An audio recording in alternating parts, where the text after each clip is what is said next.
Hello everyone, Bengaluru city ఎంత కూల్గా ఉన్నా మా అమ్మ వాళ్ళ ఇంటికి వచ్చేసరికి వేడికి ఉక్కపోస్తుంది. ఎంత వేడి అంటే అసలు ఫేస్ మీద తుడుచుకున్నట్టల్లా అలా స్వెట్ వస్తూనే ఉంది, అంత వేడిగా ఉంది ఇక్కడైతే. సో అందుకనేసి కొద్దిగా కూల్ అవుదామని ఇలా డ్రాగన్ ఫ్రూట్ ఉంటే జ్యూస్ చేసుకుంటున్నాము. మీరు ఎప్పుడైనా డ్రాగన్ ఫ్రూట్ తిన్నారా? తింటే కమెంట్ చేయండి.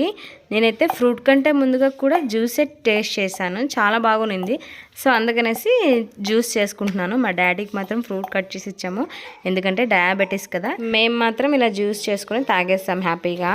ఇక్కడైతే ఐస్ క్యూబ్స్ రెడీగా లేవనేసి వాటర్ యాడ్ చేశాను. సింపుల్ అండి. ముందుగా డ్రాగన్ ఫ్రూట్స్ని కట్ చేసుకొని మిక్సీ జార్లో వేసుకొని తర్వాత షుగర్ వాటర్ యాడ్ చేసి మిక్సీ పట్టేసుకోవడం, అంతే జ్యూస్ అయిపోయింది.